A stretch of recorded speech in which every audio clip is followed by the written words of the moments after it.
오늘 말씀의 제목은 기쁘다 구주 오셨네입니다. 오늘 말씀의 제목은 어느 호텔의 그 입구에 이런 플랜카드가 있는 것을 제가 보았습니다. 그 정현종 시인의 그 방문객이라고 하는 시의 일부가 입구에 걸려져 있었는데요. 그 시의 내용은 이렇습니다. 사람이 온다는 건 실로 어마어마한 일이다. 그는 그의 과거와 현재 그리고 그의 미래와 함께 오기 때문이다. 한 사람의 일생이 오기 때문이다. 이렇게 시작하는 시입니다. 딱 이 부분까지 이렇게 플랜카드에 적혀 있는 걸 보았습니다. 한 사람이 온다는 것, 그냥 한 사람만 오는 게 아니라 그의 과거, 현재, 미래가 함께 오고 있다. 그의 일생이 함께 오고 있다. 그렇게 방문객을 맞이한다. 방문객 한 분 한 분을 그런 관점으로 바라본다. 이거 참 대단한 태도라고 생각합니다. 이제 그런 관점으로 보면 우리 성도님들 한 분 한 분이 오늘 이 자리에 앉아 있는 것 또한 엄청난 일이죠. 그냥 우리 성도님들 한 분이 여기 앉아 있는 게 아니라 우리 성도님들의 지나간 과거 그리고 현재 그리고 앞으로의 미래가 오늘 이 자리에 함께 앉아 있다. 우리 성도님들의 일생이 오늘 이 자리에 있다라고 이렇게 보면 오늘 이곳에 단 한 분이 앉아 있다 하더라도 그 한 분의 존재만으로 충만해질 수가 있겠죠. 그런 관점으로 그런 시인의 눈으로 바라본다면 말입니다. 한 사람이 오는 것도 이렇게 대단한 일이라면 여러분 예수 그리스도가 이 땅에 오는 건 얼마나 더 놀라운 일일까요? 한 사람의 일생이 오는 것이 충만해진다면 하나님의 아들 예수 그리스도가 이 땅에 오는 것은 얼마나 더 어마어마한 일이겠는가 하는 것입니다. 오늘 본문은 바로 그런 말씀입니다. 예수님이 이 땅에 온다는 게 얼마나 대단한 일이냐, 예수님이 이 땅에 오셨다라고 하는 것이 얼마나 놀라운 일이냐라고 하는 것을 오늘 본문이 이야기해 줘요. 자, 15절, 오늘 본문이 시작되는 15절을 같이 봅니다. 시작. 그는 보이지 아니하는 하나님의 형상이시요. 바로 이 부분이요. 그는 보이지 아니하는 하나님의 형상이다. 그러니까 예수 그리스도가 오셨다라는 건 예수님만 오신 게 아니고요. 그는 하나님의 형상이에요. 곧 예수님이 오신 것은 다른 말로 바꿔서 하나님이 오신 거랑 똑같다 이 말입니다. 예수님이 오신 건 하나님이 오신 거랑 똑같다. 지금 그 얘기를 지금 하고 있는 겁니다. 우리가 예수님이 오신 걸 기뻐합니다. 기쁘다 구주 오셨네. 우리가 예수님이 오신 걸 왜 환영하고 왜 기뻐하는가? 예수님이 오신 건 곧 하나님이 오신 거나 마찬가지이기 때문에 예수님의 이름이 임마누엘이에요. 임마누엘이라는 뜻은 하나님이 우리와 함께 계신다는 거거든요. 그러니까 예수님이 우리와 함께 계시기 위해 오셨다는 것은 하나님이 곧 우리와 함께 계시기 위하여 오신 거나 똑같다는 겁니다. 그래서 대단한 거예요. 예수님이 오신 것은 하나님이 오신 거나 똑같기 때문입니다. 또 15절 계속 읽어보시면 그는 모든 피조물보다 먼저 나신 이시니 16절 만물이 그에게서 창조되되 모든 피조물보다 먼저 계셔서 만물을 창조하신 분이라는 거예요. 이게 예수님이에요. 예수님은 그냥 보통 분이 아니십니다. 예수님은 창조주이십니다. 하나님이 창조주이시죠. 그래서 하나님하고 예수님하고 똑같은 거예요. 왜냐하면 예수님도 창조하셨기 때문입니다. 이보다 더 클 수 없고 이보다 더 높을 수 없고 이보다 더 위대할 수 없는 분입니다. 왜냐하면 그분은 만물을 창조하신 분이시기 때문에 한 사람의 과거와 현재와 미래 그의 일생이 오는 것도 참 대단한 일인데 만물보다 먼저 계셨고 만물을 조성하시고 만물을 창조하신 분이 이 땅에 오신 거예요. 엄청난 것입니다. 계속해서 16절 또 보겠습니다. 그는 보이는 것들과 보이지 않는 것들과 혹은 왕권들이나 주권들이나 통치자들이나 권세들이나 만물이 다 그로 말미암고 그를 위하여 창조되었고 자, 이 그를 위하여 창조되었고에다가 밑줄을 좀 그으십시오. 자, 보이지 아니하는 하나님의 형상입니다. 예수님은. 그러니까 예수님은 그냥 하나님이세요. 빌립보서에 보니까 그는 근본 하나님과 본체시나 이렇게. 그래서 예수님은 하나님과 본체입니다. 그냥 하나님이 예수님이고 예수님이 하나님이세요. 요한복음에 보니까 요한복음 14장에 빌립이 예수님께 하나님을 좀 보여달라 그래요. 그러니까 예수님이 빌립에게 날 봤잖냐, 나를 본 자는 아버지를 봤다라고 말씀하십니다. 그래서 예수님하고 하나님은 똑같아요. 예수님이 오신 것은 하나님이 오신 거고요. 예수님이 오신 것은 만물을 창조하신 창조자 하나님이 오신 거예요. 왜 오셨을까?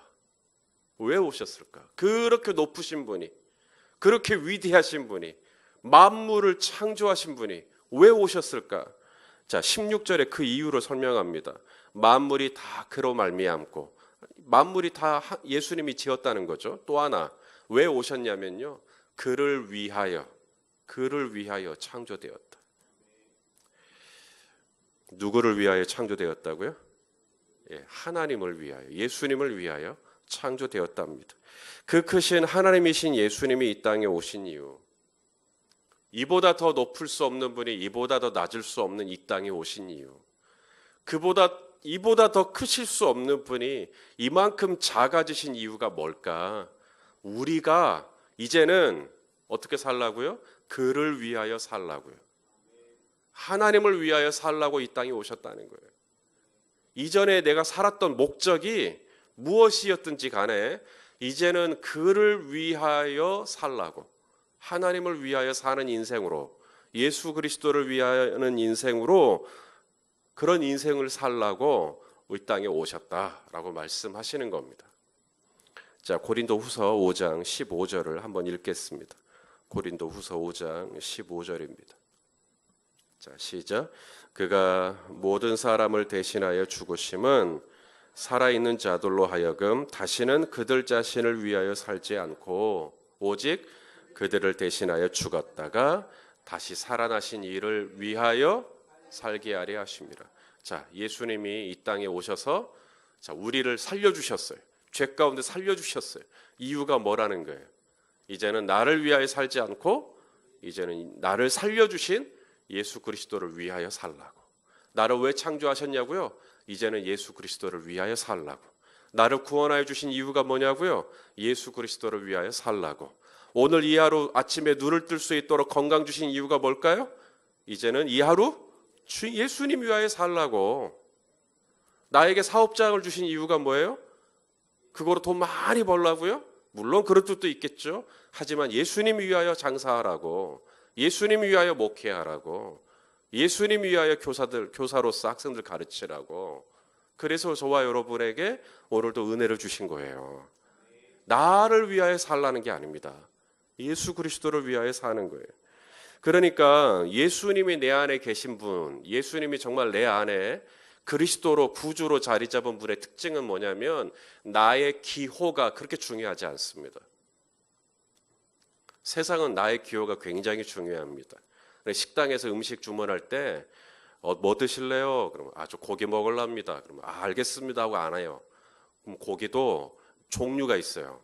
뭐 돼지고기 드실래요? 소고기 드실래요? 개고기 드실래요? 또 고기도 그냥 또 달라고 하면 안 돼요. 뭐 이게 확 익힌 게 있고요, 좀 적당하게 익힌 게 있고요, 그냥 거의 날 것이 있고요.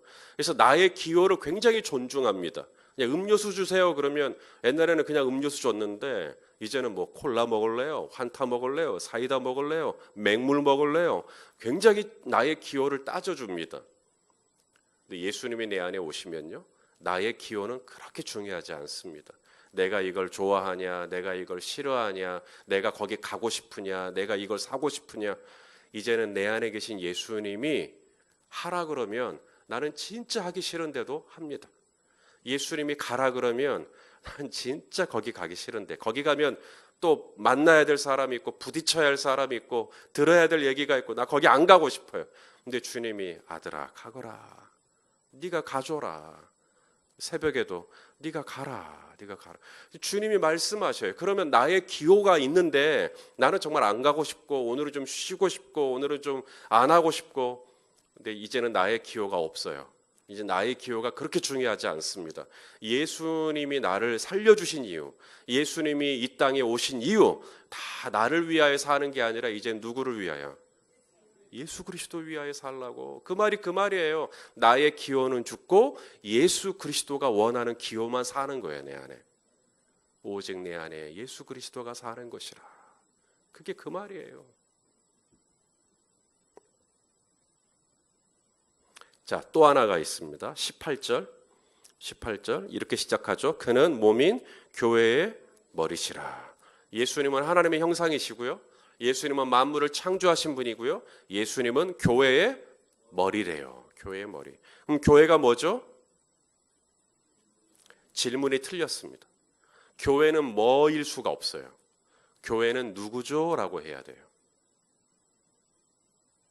교회는 건물이 아니기 때문입니다. 교회는 사람입니다. 그래서 교회는 뭐죠? 라고 물으면 안 돼요. What? 이라고 물으면 안 돼요. Who라고 물어야 돼요. 신약 시대를 사는 우리에게는 성령이 내 안에 계시면 이미 성전입니다. 교회입니다. 자, 고린도전서 3장 16절 한번 읽겠습니다. 고린도전서 3장 16절. 자, 시작. 너희가 하나님의 성전인 것과 성령이 너희 안에 계시는 것을 알지 못하느냐. 자, 누가 성전이에요? 성령을 받은 우리가. 이미 너희가 성전인 걸 알지 못하느냐. 열린 베델교회는 어디 있어요? 예? 열린 베델교회 어디 있어요? 장덕동에 있죠. 여러분이 계신 곳이 열린 베델교회입니다. 여러분 한 분 한 분이 이미 교회예요. 내가 말을 어떻게 하느냐, 내가 어떻게 행동하느냐, 이게 이미 다 교회입니다. 자, 고린도전서 6장 19절도 보세요. 고린도전서 6장 19절. 자, 시작. 너희 몸은 너희가 하나님께로부터 받은 바 너희 가운데 계신 성령의 전인 줄을 알지 못하느냐. 너희는 너희 자신의 것이 아니라. 그러므로 오늘 본문의 18절에 뭐라고요? 그는 보이지 않는 하나님의 형상이고 그는 만물을 창조하신 분이고 그는 교회의 머리래요.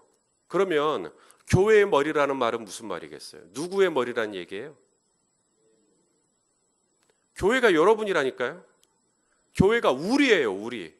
그러므로 그는 교회의 머리다라는 말은 무슨 말이겠어요? 바꿔 말하면 나의 머리라는 얘기예요. 맞아요? 나의 머리. 아, 그건 열린 베델교회의 머리고 나의 머리는 나요. 내가 내 머리의 주인이 아니고요. 예수 그리스도, 그는 나의 머리시다. 예수님이 이 땅에 오신 이유가 뭔가? 첫째, 이제는 나를 위하여 살지 않고 예수 그리스도 위하여 살라고. 그래서 예수님이 이 땅에 오셨고요. 두 번째, 예수님이 왜 이 땅에 오셨는가? 나의 머리가 되시기 위하여 오셨다는 거예요. 나의 머리. 예수님이 나의 머리가 된다. 여러분, 사람의 몸에서 이 머리가 중요하나요? 중요하지 않나요? 오, 이렇게 큰 소리로 대답하시다니. 새벽에 이런 일은 흔치 않은데 대개는 중요해요. 이 정도 대답하고 마는데 중요해요. 그죠? 머리가 엄청 중요합니다. 제 아무리 손발이 건강해도 머리가 없으면 아무 소용 없어요. 손은 막 타이슨의 막 핵주먹을 가지고 있고 발은 박지성처럼 빠르고 그럼 뭐예요? 머리가 없는데. 그렇죠? 닭은 머리가 없어도 달려가나요?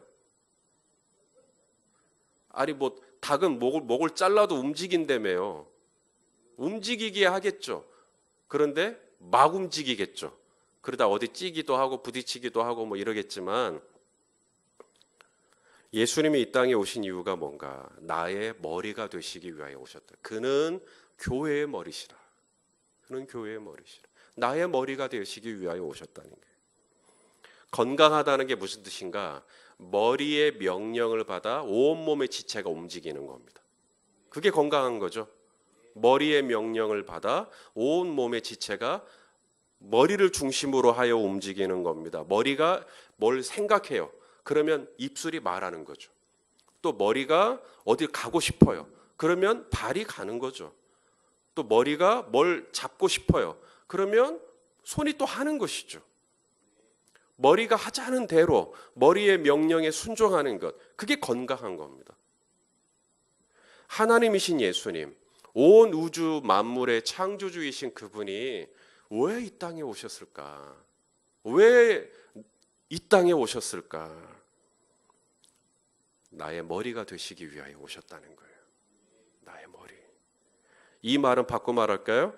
예수님은 나의 주인이 되시기 위하여 오셨다는 거예요. 그 말입니다. 나의 주인. 행복과 불행이 어디에 있는가? 내가 뭘 가졌느냐? 내가 얼마나 높으냐? 내가 얼마나 유명하냐? 그런 거 아닙니다. 행복과 불행의 기준은 머리 대신 그분과 나와 어떤 관계 가운데 있느냐. 그래서 내가 얼마나 이 머리의 명령을 내가 잘 수행하느냐, 아니면 머리와 상관없는 삶을 사느냐. 그러면 닭이 모가지가 잘려도 막 움직여요. 움직이면 사는 것 같아요. 근데 그건 사는 건 아니죠. 손이나 발이 머리보다 앞서면 그건 좀 이상한 겁니다. 여러분, 뭘 이렇게 치려고 할 때 생각하고 칩니까? 아니면 치고 나서 내가 쳤네? 이렇습니까? 제 질문이 너무 어려운가요? 네. 분명히 생각하고 쳤을 텐데 어떤 분은 치고 나서 생각하는 분도 있긴 있는 것 같던데, 예, 뭐 그렇다 치고. 자, 예수님이 제자들에게 이렇게 물으십니다. 너희는 나를 누구라 하느냐? 그죠? 너희는 나를 누구라 하느냐? 베드로가 뭐라 그랬어요? 주는 그리스도시요. 이 말이에요. 주는 그리스도시요. 이 말이 무슨 말이죠? 주님이 나의 머리입니다라는 뜻입니다. 주님이 나의 주인이십니다. 주님은 그리스도라는, 그리스도는 최우선순위가 그리스도니까, 왕이라는 이야기니까. 주님이 그리스도입니다. 주님이 제일 중요한 분입니다. 주님은 나의 머리이십니다. 그래서 예수님이 그걸 좋아하신 거예요. 정말 내가 너의 그리스도가 맞냐? 내가 정말 너의 주인이 맞느냐? 네, 주님이 그리스도죠. 그래서 예수님이 이 반석 위에 내 교회를 세우겠다. 그래서 교회는 예수님이 머리가 되시는 것이 최고로 중요한 가치가 되는 겁니다. 오늘도 기도할 때 정말 나의 기호, 나의 성향, 내가 뭘 좋아하냐, 나의 호불호 이런 거 좀 내려놓고 주님이 나에게 뭐라고 말씀하시는가? 주님이 나에게 뭐라고 주님이 나에게 가라. 그럼 가는 거고요. 주님이 나에게 아니다. 멈춰라. 그럼 멈추는 거고요. 주님 말씀하시면 내가 나아가리다. 주님 뜻이 아니면 내가 멈춰서리다. 그게 바로 예수님이 나의 머리가 되시는 거고 그 일을 위하여 예수님이 이 땅에 오셨다는 거예요. 이보다 더 크실 수 없는 분이 이보다 더 작아질 수 없을 만큼 작아지신 이유가 무언가? 바로 나의 주인이 되시기 위해서, 나의 머리가 되시기 위하여 오셨음을 기억하고 오늘 이 하루도 그 나의 머리 되신 주님과 좋은 관계 가운데 살아내시기를 예수님의 이름으로 축원합니다.